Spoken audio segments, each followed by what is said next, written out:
स्वामी श्यामा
आवाज आए व्यासपीठ तक, जरा जोर से।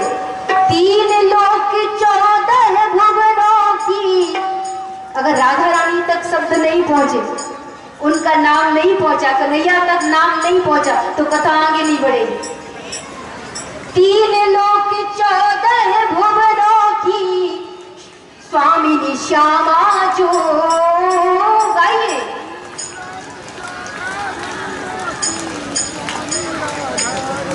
ऐसा मत सोचो कि लता मंगेशकर की आवाज में गाना है, बस अपनी पूरी तन्मयता से पूरी आवाज में गाना है। क्या? 3 लोक 14 भुवनों की स्वामिनी श्यामा जो।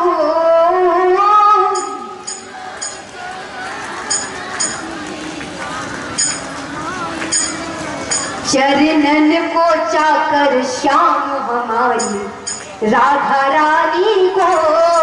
गाइए भाव से। चरणन को चाकर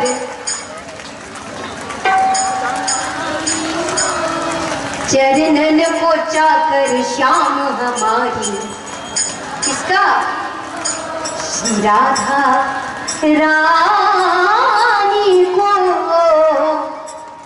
मिस्री से मीठो नाम हमारी। श्री राधा रानी को हमारी, श्री राधा रानी को हमारी श्यामा प्यारी को मिश्री से मीठो नाम हमारी। राधा रानी को मिश्री से मीठो नाम हमारी। राधा रानी को श्री राधा श्री राधा राधा श्री राधा श्री राधा राधा श्री राधा श्री राधा राधा श्री राधा श्री राधा। ओ श्री राधा श्री राधा राधा श्री राधा श्री राधा राधा।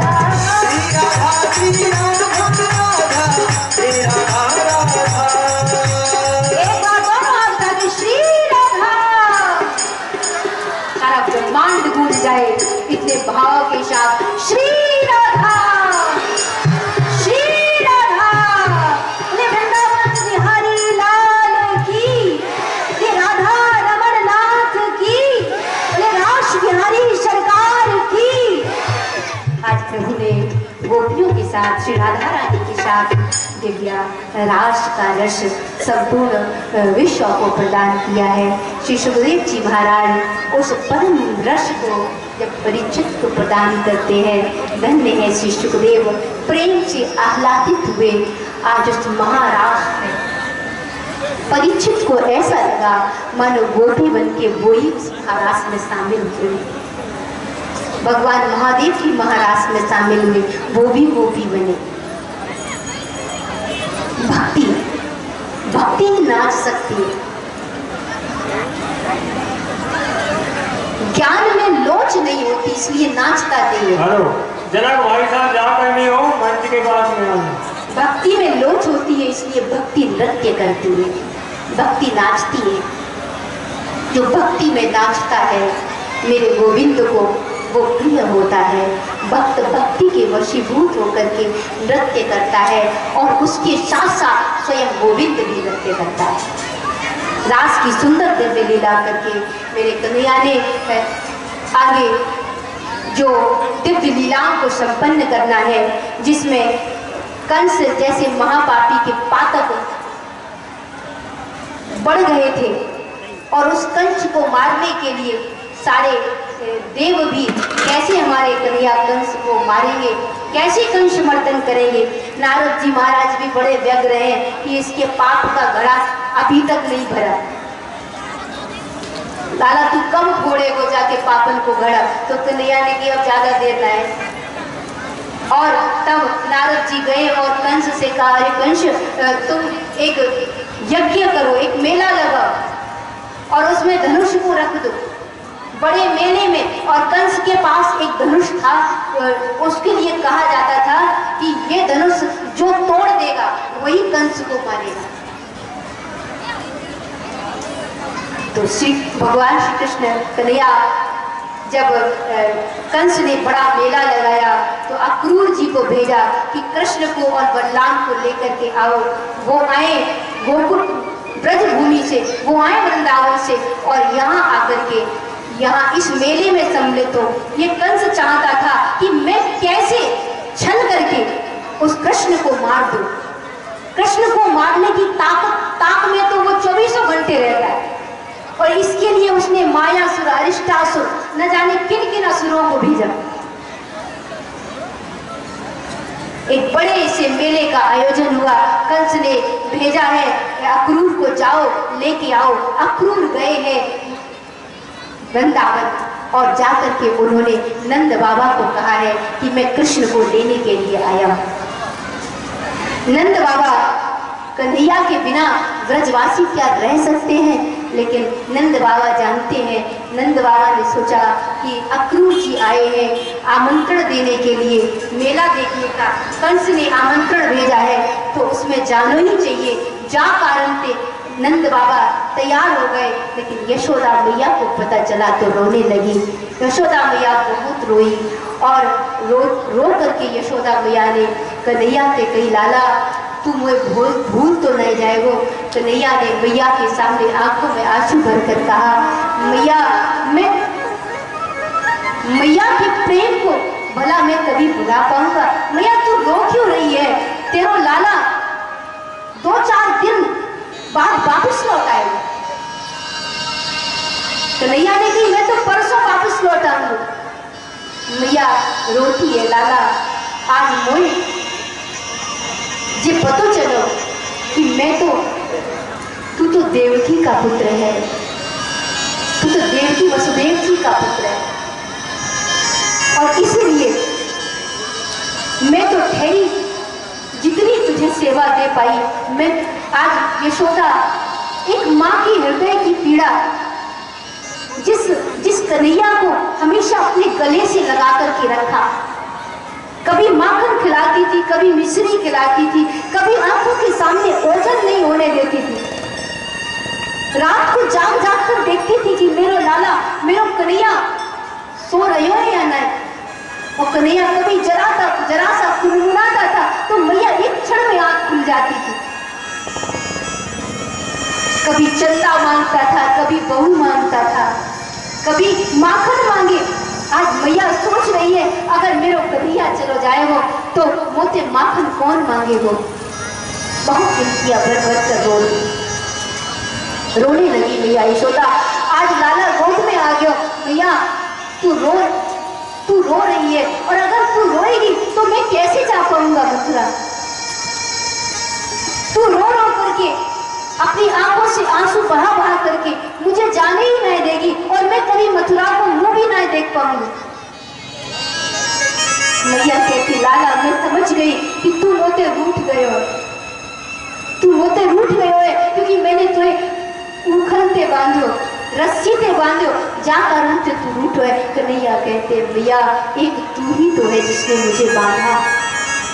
न जानता न बहिर्यश्य न पूर्वम नाभिजा परम, पूर्वा परम बहिश्चान्तर जगतो यो जगच्चय। भैया एक भक्ति ही तो मुझे बांधती है, तेरे प्रेम ने मुझे बांधा है सदा से। मैया मैं तू कह रही है कि तू मैया ने कहा कन्हैया तू भुला दियो कि मैंने तुम्हें बांधियो। कन्हैया कहते मैया तेरे बंधन को ये तेरो लाला कभी ना भुला सकेगा। रोती है।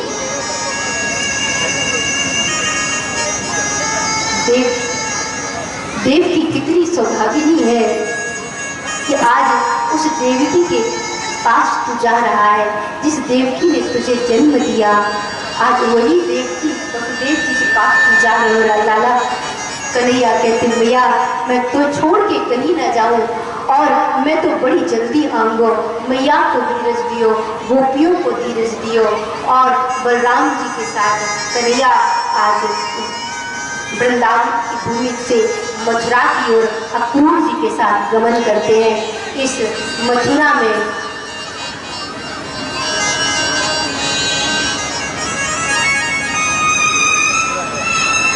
एक छोटा सा बच्चा जो किसी भी मैया का हो जरूर आके वो ले जाए, सामने है, और जिसका भी हो वो अपने बच्चों का कृपा करके अपनी गोद में रखें, और जिससे वो परेशान ना हो।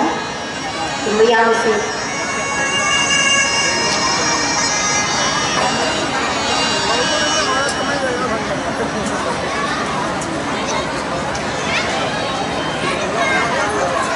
जिस किसी मैया का हो वो आके ले जाए। शायद कोई मैया आ भी रही है तो बच्चे को वहां तक पहुंचा दे।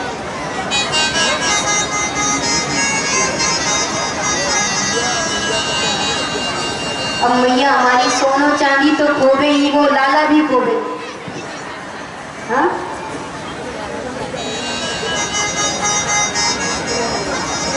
अपने सामान की, अपने बच्चों की सुरक्षा बड़े ध्यान से करिए, और बच्चों को अपने पास ही रखिए।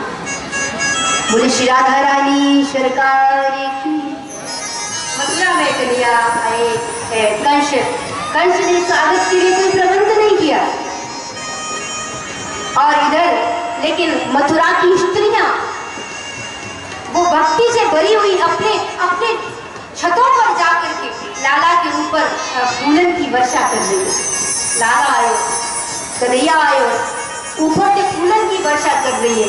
अब वो गोपाल कहते कन्हैया यहाँ तो कितना स्वागत चल रहे हो है, और जब ये मथुरा के सारे लोग इतना स्वागत कर रहे हैं तो कंस मामा कितना स्वागत करे हो। अब कन्हैया ने कही बात कंस मामा की तो कंस मामा ही जाने। आगे बड़े हैं तो भागवत में आया है कन्हैया को एक दर्जी मिला है।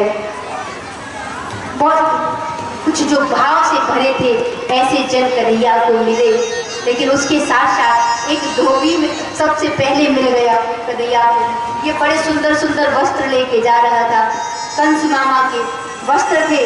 तो कन्हैया ने सोची कि हमारे साथ जो गोपवाल आए हैं, अब ये तो बेचारे गांव के थे, और गांव के बड़े साधारण भोले वाले थे, ज्यादा सजना संवरना तो जाने नहीं। तो कन्हैया ने सोची जब मथुरा में आए हैं तो मेरे मित्रन को ऐसे ना लगे कि हम गांव से आए हैं, तो जा कारण थे। कन्हैया ने बात धोबी थे कही, अरे भैया तुझे जो कपड़ा लेके जा रहे हो है ना, ये कपड़ा जरा दे दे, और ये मेरे गोपवाल साथ आए ये पहन लेंगे। सुना तो उसने उत्कंठता से मानो मुक्का मारना चाहा। ये कंस के कपड़े, कंस राजा के कपड़े, और तू ये कह रहा है, उत्कंठता में बोला। तो कन्हैया को अच्छा नहीं लगा। कन्हैया ने एक जोर से मुक्का मार दिया और राम नाम सत्य। बोले श्री कृष्ण कन्हैया लाल की। अब तो सारे गोप बालक टूट पड़े और सब टूट पड़े। अब सब कहे कन्हैया जे वस्त्रन की व्यवस्था तो तूने कर दी, पर इनका कोई मेजरमेंट तो है ही नहीं। अब कहाँ हमारा शरीर और कहाँ ये कंस मामा के इतने ऐसे वस्त्र। तो कन्हैया ने भी बाकी चिंता मत करो, नाप तौल पे सब सही हो जाएंगे। और जाके इस कारण से कन्हैया एक दर्जी के पास गए और उस दर्जी के पास जाकर के कन्हैया ने कही, भैया तू इन कपड़न को सही मेजरमेंट में, सही नाप में इनके योग्य बना दे। तो सब बना दिया। उस दर्जी ने, कन्हैया ने उसे मानो अपना प्रेम प्रदान किया। कुब्जा मिली तो उसने अंगराग जो कंस के लिए ले जा रही थी, उस अंगराग को कृष्ण के लिए अर्पण कर दिया। और ये कुब्जा कन्हैया ने इसकी ठोड़ी पर हाथ लगा करके, जो 3 जगह से टेढ़ी थी, त्रिवक्रा थी, कन्हैया ने इसको 3 जगह से टेढ़ी थी, ठोड़ी पर हाथ लगाकर जरा सा सहारा दिया और ये बिल्कुल सीधी हो गई। बोले कृष्ण कन्हैया लाल की। टेढ़ो होवे या सूधो होवे, लाला के चरणन में जो जावे, बाको तो कन्हैया मेरे स्वीकार करे। और यहाँ और आगे बढ़े तो वहाँ बड़ा सा मेला लगा हुआ था, धनुष रखा हुआ था। कन्हैया ने बातन में बाप धनुष को उठायो और 2 टुकड़े कर दिए।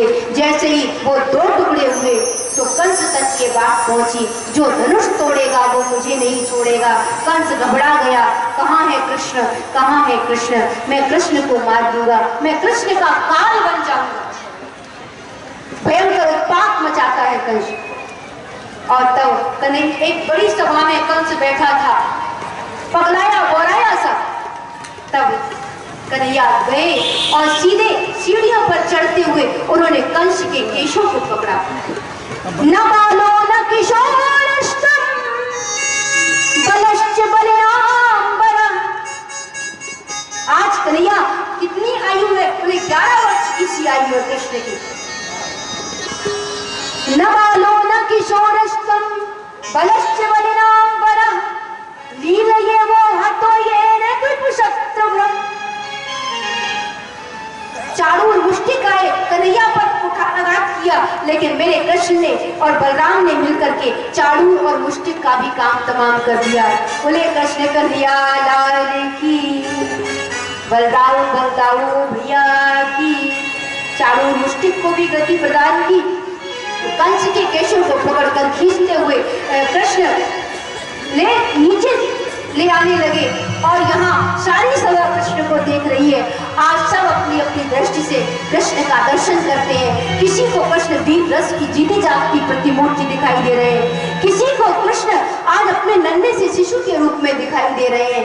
भक्तों ने भाव से देखा तो उन्हें प्रभु प्रेममयी लगे। राजाओं ने वीर रस से देखा तो उन्हें कृष्ण वीरता की प्रतिमूर्ति लगे। योगियों ने देखा तो उन्हें परम तत्व लगे। और जहाँ कंस जैसे आताइयों ने देखा तो उन्हें कृष्ण साक्षात काल के रूप में दिखाई दिए। जेहि के नहीं भावना जैसी प्रभु मूरति तिन देखी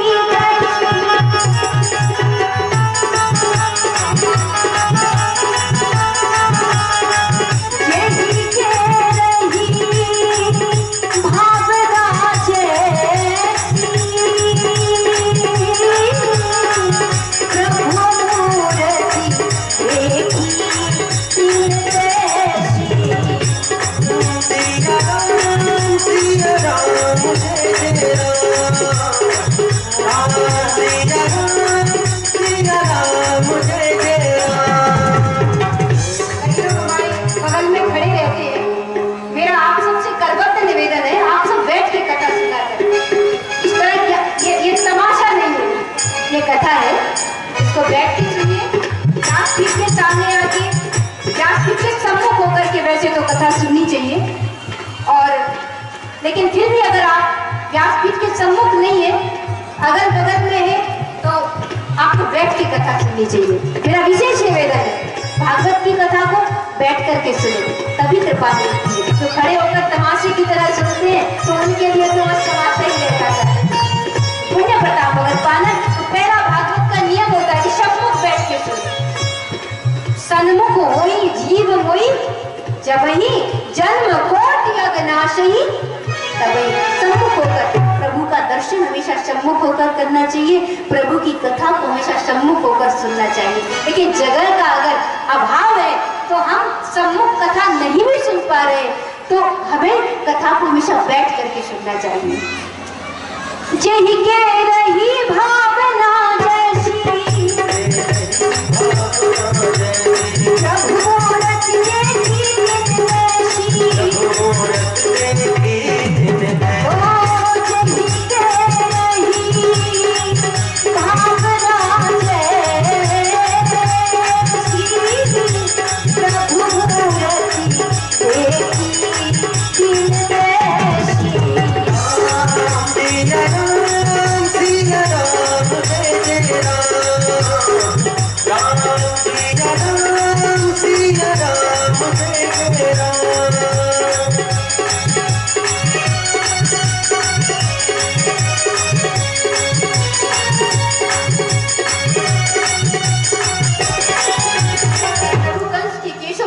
करके नीचे लाए, सीढ़ियों से नीचे पटक दिया।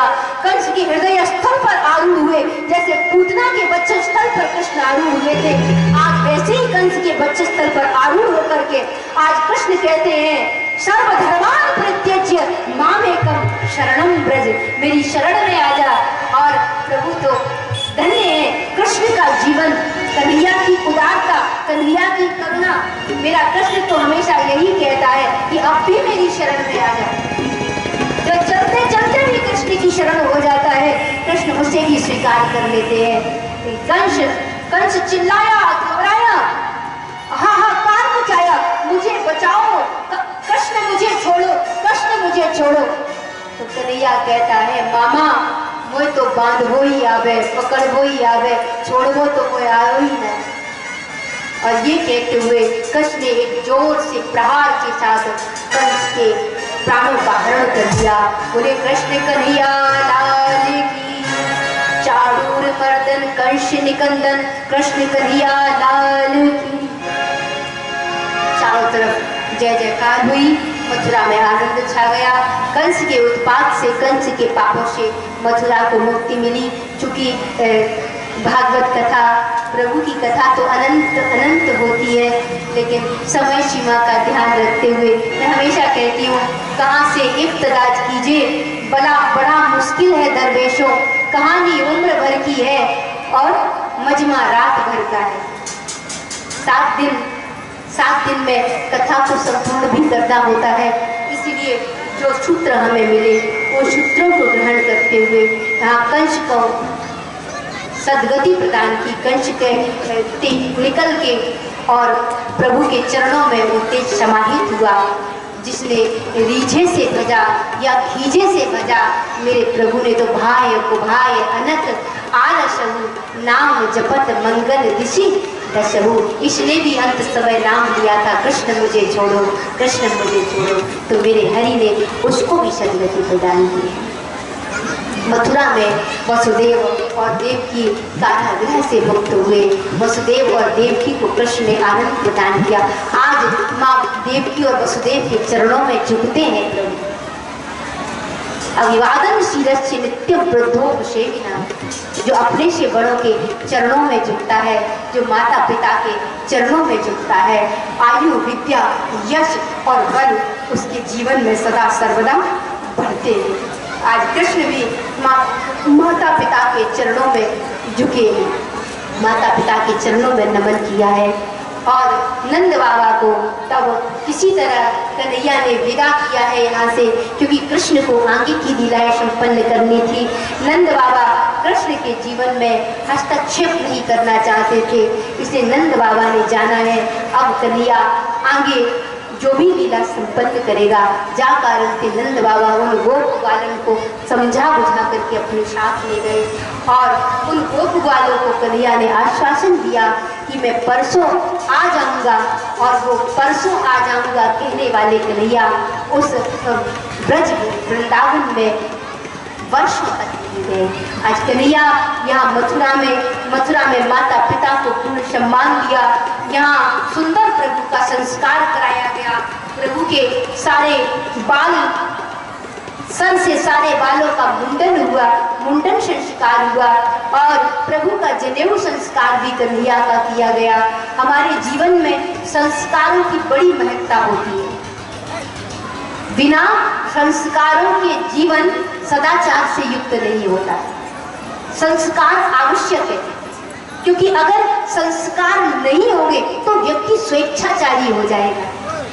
यही कारण है कि शास्त्रों ने, पुराणों ने, हमारे संतों ने, हमारे ऋषि मुनियों ने, हमारी श्रुतियों ने, हमारे उपनिषद ने जो मर्यादाएं स्थापित की हैं, हमें उन मर्यादाओं का सदा सर्वदा संवर्धन करना चाहिए। आज व्यक्ति स्वेच्छाचार करने में रत है। वो जिसको जो कुछ वो करना चाह रहा है, उसे न शास्त्रों का ख्याल, न मर्यादाओं का ख्याल, न धर्म का ख्याल। आज इंसान जी रहा है तो किसके लिए?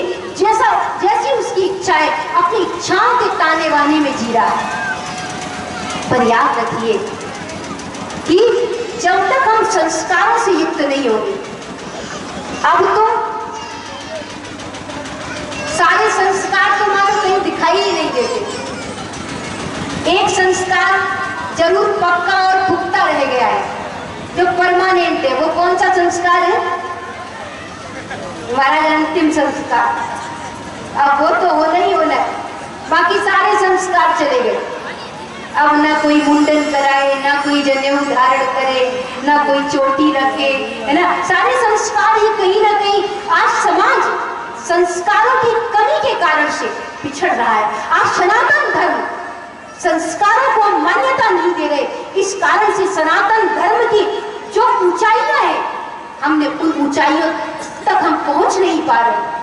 सनातन धर्म विश्व का वो धर्म है जिसमें संस्कार सबसे आगे, धर्म सबसे आगे है, मर्यादाएं सबसे आगे। तुम्हारा एक संस्कार या अंतिम संस्कार, अब वो तो होना ही होता है, लेकिन हाँ एक और संस्कार है जिसके बिना आदमी से जिया ही नहीं जाता, और वो है विवाह संस्कार। ब्याह के बिना तो मानेंगे ही नहीं। साधु तो कोई होवे भी चाहे तो मैया होवे ही ना दे। घर में कोई बच्चा अगर धर्म में, अगर प्रभु में मन भी लगाए तो मैया ही ना चाहे कि घर से कोई साधु निकले। लेकिन धन्य है वो घर, धन्य है वो परिवार जहाँ से, जिस पुल से कभी कोई साधु, कभी कोई संत निकलता है, जो सारे जगत को अपने संतत्व से ओतप्रोत कर देता है। संस्कारों को मान्यता दीजिए, अपने मस्तक पर तिलक लगाना सीखिए। सनातन धर्म के जो चिन्ह हैं, उन चिन्हों को धारण करना सीखिए। आज हमें तिलक लगाने में शर्म आती है, आज हमें जनेऊ धारण करने में शर्म आती है।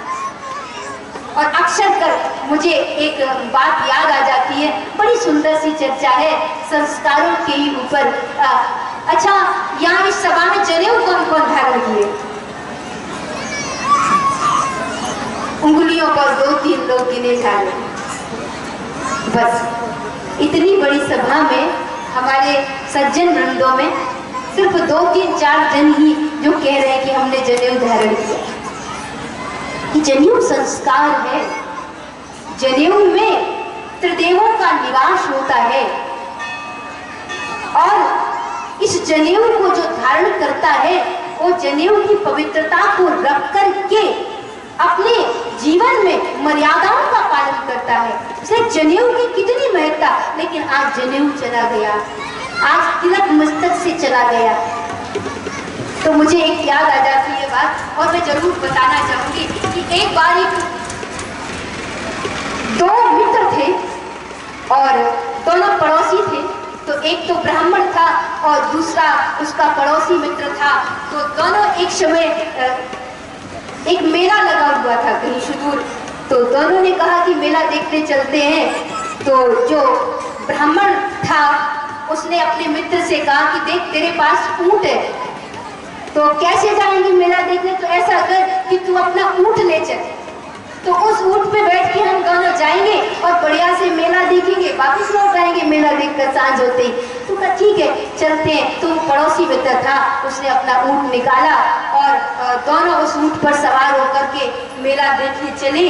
जब मेला देख करके वापस लौट रहे थे तो इतने में जो ऊंट की लगाम थी ना वो टूट गई। अब जब ऊंट की लगाम टूट गई तो जो मित्र था पड़ोसी, उसका जिसका ऊंट था, उसने अपने ब्राह्मण इस मित्र से कहा देख भैया, उसने देखा था कि उसके गले में कुछ पड़ा है, एक नजर पहुंच गई थी। तो पड़ोसी मित्र ने कहा देख तेरे गले में ये जो रस्सी पड़ी है ना, तो इसे ही उतार के इसी से नकेल बना लेंगे। अब ये जो ब्राह्मण का बेटा, तो इसने कहा ये तू क्या कह रहा है, ये तू जनेऊ को नकेल बनाना चाहता है ऊंट की? अरे मूर्ख, तुझे इतना पता नहीं है कि ये जनेऊ है, इसको धारण किया जाता है तो मंत्रों के साथ, पवित्र मंत्रों के साथ इसको धारण किया जाता है। और जब ये जनेऊ पुराना पड़ जाता है, जब हम इसको निकालते भी हैं तो ऐसे ही नहीं, मंत्रों के साथ, और इसको कहीं भी फेंक दिया जाए ऐसा नहीं है, इसको पीपल के नीचे पधराया जाता है। ये जनेऊ की मान्यता है। और तू कह रहा है कि ये रस्सी गले में पड़ी है, जरा दे दे तो नकेल बना लूं, तुझे इतना पता नहीं? तो बड़ा कुड़कुड़ाया वो, बड़ा चिल्लाया वो ब्राह्मण मित्र। अब उस मित्र को बड़ा बुरा लगा कि अब इस ऊंट को कैसे घर तक ले जाया जाए। तो इसने कहा भैया मैंने इसमें कौन सी बात कर दी, मैं यही तो कह रहा हूँ तेरे गले में जो पड़ा है ये प्रथा, तो तू दे दे थोड़ी देर के लिए। पर ये तो इसको अच्छा नहीं लग रहा था। अब जब किसी तरह वो बेचारा पड़ोसी मित्र वो किसी तरह ऊंट को किसी तरह उठता पटक गिरता हुआ लेकर के आया घर, और घर जब आया तो इसने अपने पिता से कहा कि पिताजी हमारे बगल में ये जो रहता है ना मेरा मित्र, उस ब्राह्मण की बात थी, और कहा ये जो मेरा मित्र है ना, ये मुझे बड़ा अच्छा नहीं लगा। आज ऊंट लेकर के मेला देखने गया और ये भी साथ गया, ऊंट की नकेल टूट गई, और इससे मैंने कहा कि तेरे गले में जो पड़ा है ये दे दे तो नकेल बना लूं तो अच्छे से पहुंच जाए, पर वो तो चिल्लाने लगा, लड़ने लगा मेरे से। तो उसका पिता बोला बेटा ये तो सब खराब लोग ही है, ये तो बेकार लोग है। एक बार तो मेरे साथ भी कुछ ऐसा ही हुआ था। बोले पिताजी आप क्यों कह रहे हो कि ये बड़े बेकार लोग हैं? तो उसका पिता बोला एक बार मुझे भी काम पड़ गया था। बोले क्या काम पड़ गया था पिताजी? तो उसने कहा कि एक बार तेरी बहन का विवाह था, तेरी बहन का ब्याह था, तो भावों के टाइम पे तेरी बहन बीमार पड़ गई, और जब बीमार पड़ गई तो मैंने इस पड़ोसी के घर जाके कहा देख भैया मेरी बेटी तो बीमार पड़ गई, थोड़ी देर के लिए अपनी बेटी दे दे तो भावों का काम सक जाए, थोड़ी देर के लिए दे दे, भावों का काम साधना। तो इसका बाप तो मेरे से लड़ने लगा, मेरे से चिल्लाने लगा, झगड़ने पर उतारू हो गया कि तू ये क्या कह रहा है। तो इसने सुना बेटे ने, तो इसने कहा पिताजी अच्छा तो इसने दिया नहीं अपनी बेटी को? बोले बिल्कुल नहीं दिया। तो पिताजी फिर क्या किया? बोले फिर क्या करता, तेरी माँ को भावरों पर बैठाकर किसी तरह काम साधा। अब आप सोचिए जहाँ संस्कार न हो वहाँ विकार तो पैदा होंगे ही। इसलिए आज समाज को स्वेच्छाचार के बढ़ते हुए कदमों को अगर रोकना है, अगर अपनी संस्कृति को, अपने सनातन धर्म को उच्च से उच्चतर रखना है, तो अपने सनातन धर्म के चिन्हों को धारण करने में शर्म महसूस मत करिए। जिन्होंने अपने गले में जनेऊ धारण किया है, माला धारण किया है, तिलक लगाया है, अपने मस्तक पर चोटी धारण की है, उन्हें गौरव के साथ इन चिन्हों को धारण करना चाहिए। ये हमारा गौरव है, ये हमारी सनातन संस्कृति का गौरव है, और इनको सदा सर्वदा आप गौरव के साथ धारण करेंगे तभी हम अपने सनातन धर्म की रक्षा करने में अपना एक योगदान दे पाएंगे। आज समाज क्यों बटा हुआ है? आज ब्राह्मण क्षत्रिय वैश्य शूद्र के नाम पर सारा समाज बट रहा है। इसका कारण ये है कि आज आप देखो अन्य संप्रदायों की एकजुटता को आप देखिए, और सनातन धर्म में हम देखते हैं कि आज बड़ी कमजोरी आई है, बड़ा विखंडन पैदा हुआ है, क्योंकि यहाँ या हम एक दूसरे के पर काटना चाह रहे हैं, या हम एक दूसरे की टांग खींचना चाह रहे हैं, या हम एक दूसरे का सम्मान करना नहीं सीख पा रहे। हम अपने चिन्हों की, अपनी संस्कृति की मर्यादाओं को भूल गए। हम सनातनी होकर के भाई भाई बन करके नहीं रह पा रहे। हम जाति के नाम पर बट रहे हैं, वर्ण के नाम पर बट रहे हैं। और एक दिन क्या होगा, एक दिन हमारा सनातन धर्म खंडित हो जाएगा, टुकड़ा टुकड़ा में बट जाएगा और धर्म के कई ठेकेदार पैदा हो जाएंगे। इसलिए मेरा व्यासपीठ से निवेदन है, सनातन धर्म को सनातन धर्म बना रहने दीजिए। ब्राह्मण, क्षत्रिय, वैश्य, शूद्र, इस विखंडावाद को खत्म करके हम एकजुटता के साथ क्या है, हम सनातनी हैं, इस बात का हमें गौरव होना चाहिए। हमारी संस्कृति, हमारे संस्कारों का रक्षण होना चाहिए, क्योंकि यही हमारा जीवन बनाते हैं, यही हमारे जीवन को, हमारे परिवारों की मर्यादा को और संस्कारों को बनाते हैं। अगर हमने संस्कारों की परवाह नहीं की तो आगे आने वाले समय में हम अपने बच्चों से क्या आशा रख पाएंगे, हम अपने आगे आने वाली पीढ़ी से धर्म के लिए क्या आशा रख पाएंगे। इसलिए मेरा यही निवेदन रहेगा, स्वेच्छाचार के स्थान पर सदाचार को अपनाइए। अपने सनातनी होने का गौरव सदा हृदय में लेकर के चलिए, मत बटिए जाति के नाम पर, अपने धर्म को याद रखिए। और हमारा वो धर्म राम को पूजता है, कृष्ण को पूजता है, हम शिव के अनुयायी हैं, हम कैलाश पर बैठने वाले शंकर को भजने वाले लोग हैं। इसलिए टूटिए मत, एकजुट रहिए। आज अगर भारत भूमि पर रहने वाला हर एक हिंदू गौरव के साथ सनातन का जयकार नहीं लगाता, अगर हमें इस बात का गौरव नहीं होगा तो हम पीछे चले जाएंगे। और एक दिन वो होगा जहां हम हमें अपना ही पता भूल जाएंगे, अपना ही परिचय भूल जाएंगे।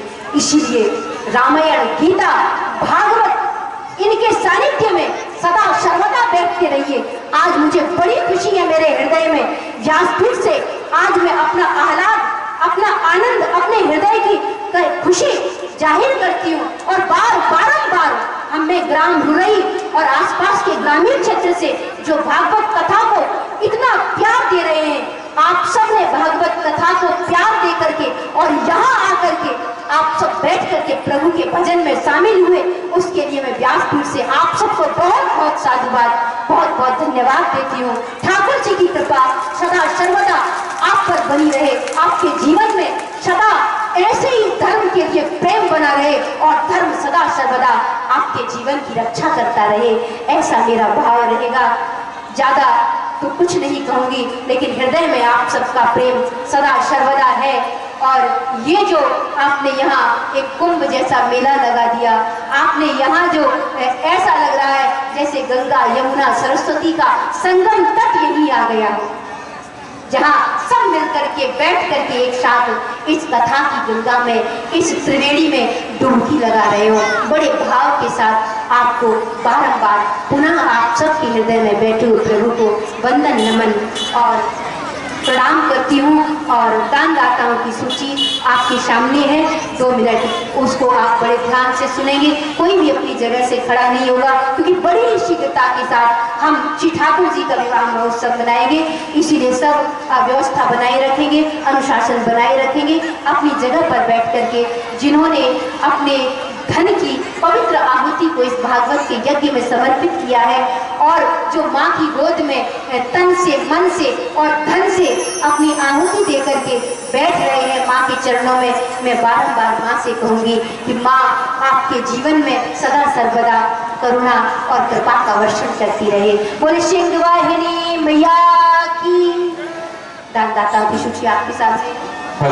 बोलिए सिंहवाहिनी मैया की, माँ अन्नपूर्णा लाडली सरकार की। दानदाताओं से राशि प्राप्त हुई है 5100 रुपए अतर सिंह गौरई वाले, 100 रुपए लाखन सिंह सड़ा वाले, 50 रुपए नारायण दास पटेल बड़रा, 500 रुपए बन्नाम सिंह तोमर हितमपुरा, 500 रुपए विनोद विश्वकर्मा रुरई, 250 रुपए हाकिम सिंह पैजवार किटी, 100 रुपए गुप्तदान, 500 रुपए लाखन सिंह पूर्व सिंचाई अध्यक्ष, 200 रुपए चंद्रशेखर माहौर 200 रुपए चंद्रशेखर माहौर बूढ़ा और हेलो हेलो 2100 रुपए विजेंद्र सिंह पिल्लू और 1010 रुपए सुदामा पंडा उप सरपंच और 500 रुपए राज बहादुर जाटव पूर्व जनपद अध्यक्ष। 2500 रुपए श्री तिलक लंबरदार जी। 500 रुपए पंजाब कंजर छोटा पोरसा। 1000 रुपए मनसा राम जाटव उर्फ नजल जी। 500 रुपए जगराम बरेठा जी। 200 रुपए रमेश माहौर जी। 1100 रुपए काशीराम कुशवाहा जी। 105 रुपए रघुवीर सिंह सिंहपुरा अमान वाले और 500 रुपए जगत सिंह कुशवाहा जी। 500 रुपए करण सिंह कुशवाहा जी। 500 रुपए घलू जाटव जी। 500 रुपए गिरधारी जाटव जी और 100 रुपए बाबूराम कुशवाहा हितमपुरा। 500 मुखराम सिंह गलिहारे वाले। 3100 रुपए बलवीर सिंह गलिहारे वाले। 500 रुपए राम प्रसाद कुशवाहा जी। 100 रुपए काशीराम जाटव हितमपुरा। 100 रुपए मोहर सिंह राठौर भड़ेरी। 1100 रुपए राम स्वरूप से भरे घोरई और 3000 रुपए का गुप्तदान प्राप्त हुआ है। 2100 रुपए श्याम सुंदर बरेठी वाले हाल रुरई। 100 रुपए सुल्तान खां स्योड़ा। 2100 रुपए भानु प्रताप सिंह उर्फ गप्पे दद्दा दौलतपुरा। 500 रुपए परशुराम कुशवाहा रुरई। 500 रुपए गुप्तदान और 100 रुपए चरण सिंह राठौर हितमपुरा। 5100 रुपए ऋषिकेश तिवारी और श्री त्रिभुवन तिवारी की ओर से संयुक्त रूप से प्राप्त हुए हैं। 4100 रुपए गुरुदयाल गुप्ता दाऊ रुरई वाले हाल स्योड़ा। 500 रुपए दिनेश मुदगिल आलमपुर। 100 रुपए प्रेम सिंह तोमर चुरली। 500 रुपए मनीष कुशवाहा रुरई और 100 रुपए श्री सुखराम माहौर हितमपुरा। 1600 रुपए और 1 बोरा शक्कर। 1600 रुपए और 1 बोरा शक्कर राम सिया राठौर रुरई वालों की तरफ से प्राप्त हुआ है। 2100 रुपए मोहर सिंह बाबा। 100 रुपए ओम प्रकाश शर्मा इटौना। 100 रुपए संतोष शर्मा इटौना। 500 रुपए संतोष शर्मा देवई और 1100 रुपए श्री देवेंद्र सिमरैया रुरई। 200 रुपए कल्याण सिंह परिहार मेहरी वाले। 1100 रुपए कड़ोरे कुशवाहा रुरई। 100 रुपए जगमोहन फौजी टकपुरा वाले। 200 रुपए ब्रजबिहारी श्रीवास्तव रुरई। 100 रुपए कमला पाठक हितमपुरा। 50 रुपए करू कुशवाहा अरूसी। 100 रुपए छत्रपाल कुशवाहा अरूसी। 1100 रुपए रामसिया चौहान बरेठी वाले। 100 रुपए हरकंठ कुशवाहा हितमपुरा। 500 रुपए गुल्लू चौहान माता वाले। 50 रुपए राम बख्श अहिरवार इटौना। 500 रुपए रमोली कुशवाहा रुरई के द्वारा प्राप्त हुए हैं और ये 100 रुपए मिट्ठू लाल सिरसा 50 रुपए गुप्तदान के रूप में प्राप्त हुए हैं। 500 रुपए टीकम सिंह जादौन गुड़िया जी वाले हाल ग्वालियर। 50 रुपए हरमुख बघेल खिरिया। 500 रुपए अशोक गलेहारा। 100 रुपए जगराम हितमपुरा। 100 रुपए नाथू सिंह बरेठी खुर्द। 100 रुपए राजेंद्र सिंह मेहरी भीमनगर वाले और 100 रुपए जुगल किशोर लंबरदार अरूसी। 50 रुपए अवधेश जाटव टोड़ा। 200 रुपए रघु कुशवाहा रुरई। 200 रुपए मान सिंह जाटव रुरई। 105 रुपए मलखान सिंह परिहार खैरोना। 100 रुपए रमन चकवा अरूसी। 100 रुपए शिव सिंह सकरवार खैरोली और 100 रुपए श्री राम सिंह चौरसिया। 500 रुपए राम सिया माहौर रुरई। 100 रुपए पुनः गुप्तदान प्राप्त हुए हैं और ये 100 रुपए अंकुर श्रीवास्तव जालौन वाले। 1100 रुपए गंगादीन मास्टर रुरई। 1000 रुपए गोविंद दास कुशवाहा रुरई। 500 रुपए कालीचरण कुशवाहा रुरई। 1100 रुपए रामाकार राठौर रुरई। 100 रुपए दयाराम पाल अरूसी। 2100 रुपए हरलाल कुशवाहा रुरई। 500 रुपए भुल्ली तोमर चुल्ली और ये 1100 रुपए रघुराज सिंह बलोड़िया रुरई। 100 रुपए लाल सिंह ठाकुर सिरसा। 100 रुपए राजेंद्र जादौन सिरसा। 100 रुपए कामता जाटव निसार। 100 रुपए गेंदालाल निसार। 100 रुपए आसाराम रजक सिरसा और ये 11,500 रुपए बिहारी से भरे और 1100 रुपए रणजीत सिंह 1100 रुपए रणजीत सिंह की ओर से प्राप्त हुए हैं और ये 100 रुपए एवरन सिंह जादौन मेवली। 100 रुपए राम शरण पाल अरूसी। 50 रुपए पप्पू बघेल इटौना। 310 रुपए नाथूराम जाटव रुरई। 5100 रुपए महेंद्र सिंह चौहान उर्फ धम्पे रुरई चौक वाले। 100 रुपए ठाकुरदास बघेल इटौना। 50 रुपए मान सिंह बघेल रसूलपुरा। 500 रुपए अमर सिंह खुर्द। 100 रुपए अजय जाटव रुरई। 50 रुपए श्रीचंद कुशवाहा हितमपुरा। 100 रुपए कोमल सिंह हितमपुरा। 551 रुपए कमल सिंह कुशवाहा रुरई। 50 रुपए का पुनः गुप्तदान प्राप्त हुआ है। और 100 रुपए सरमन शर्मा अरूसी। 100 रुपए रामेश्वर बघेल अरूसी। 100 रुपए सुषपाल सिंह लहारा। 100 रुपए हरज्ञान बघेल इटौना। 50 रुपए मनसा रामपाल अरूसी। 205 रुपए कल्याण सिंह शिक्षक सिहाड़ा। 200 रुपए आत्माराम सरपंच इटौना। 50 रुपए घनश्याम जाटव इटौना। 100 रुपए राम स्वरूप सिंह खोर बड़ेरा। और ये 50 रुपए वृंदावन